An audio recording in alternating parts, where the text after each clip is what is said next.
Hey everybody, good Friday morning, top of the morning to you. Eddie William Sellers coming to you from my little dining room here this morning in East Point, Georgia. It is just going to be a beautiful fall weekend here in Atlanta. It's just got a little chill out there. I'm going to put me a little long sleeve shirt on top of this shirt, maybe go do my morning walk. But top of the morning, everybody. Hope everybody's doing well. There's no reason in the world why you or I couldn't just have a good weekend this weekend. Yeah, let's just have a good weekend. The Morning Post this morning. Americans in general have always been a little anti-government, anti-establishment. But this wake of anti-MAGA, anti-Trump is unlike anything I've ever seen in my lifetime. My cousin Connie texted me the other morning with pictures where her and her brother were on the beaches in San Juan, Puerto Rico. She said, "My God, Eddie, it is beautiful here." It is their first cruise. Her brother, Aaron, has always been called brother. That is a Southern thing, to call people by nicknames. Brother, sister, monkey, booger, red, big mama, picture man, because he came through Cabbagetown and always took pictures, that later published a well-received book. I'm coming to know who Bad Bunny is now that Fox News and MAGA hate him so badly.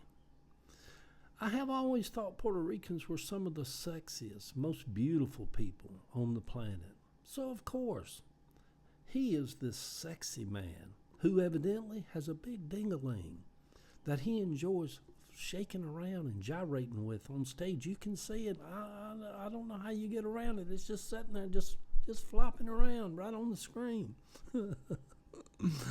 I think Elvis would have shook his around like that, but maybe Elvis wasn't working with what Bad Bunny's working with. You know what they say about the Puerto Ricans. It's weird that the President of the United States wants to now pick the halftime entertainment of the Super Bowl. And who would he pick? And who would MAGA pick if they could pick? Lee Greenwood? Seriously, y'all, it would make me throw up. Ugh. For John's 40th birthday, Sammy and I flew down to San Juan. John caught a flight a few hours later, and we three went to party all weekend for John's big 40th birthday. Baby John turning 40.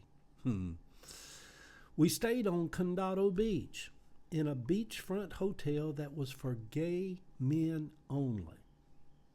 We called it a whores weekend.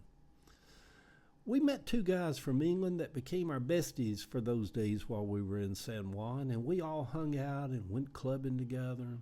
We rented a car one day and we went to the rainforest and we drove all across Puerto Rico. Beautiful, beautiful island of Puerto Rico.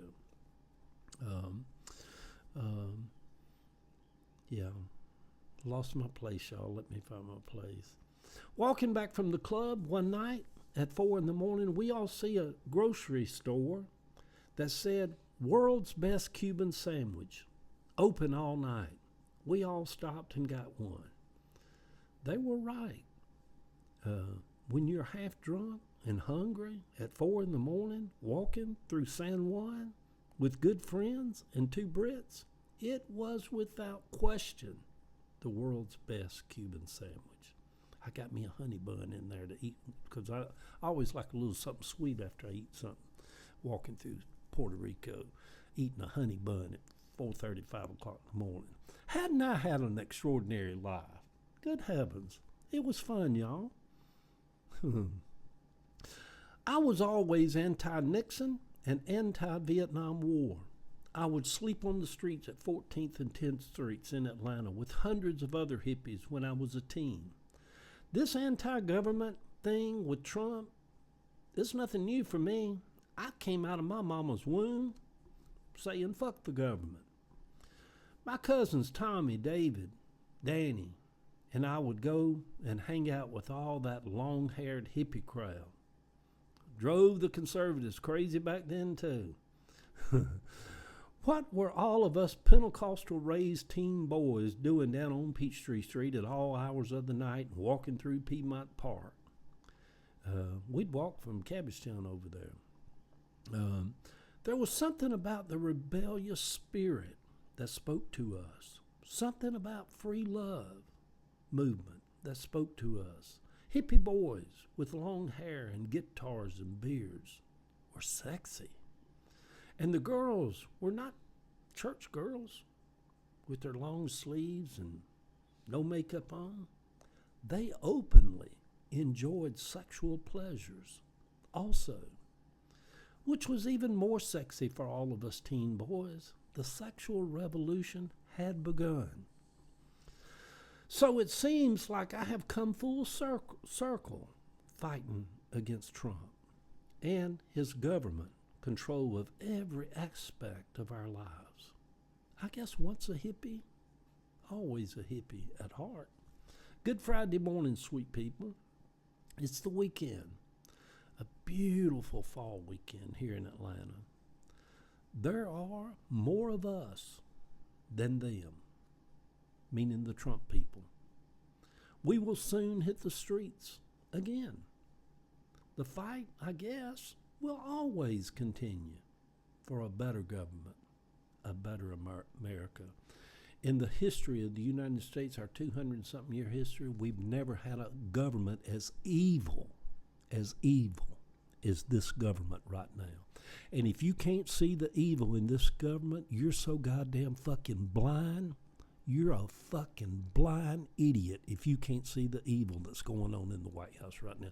And all you goddamn evangelical preachers that run across this, that doesn't have the balls or the spiritual wisdom or foresight to see what's going on in this country, you're fucking stupid. You've never known anything about spirituality and God. Anyhow, the fight will always continue for a better America. But we all know whatever this Trump shit is, this is not the better America that we all longed for. Love y'all.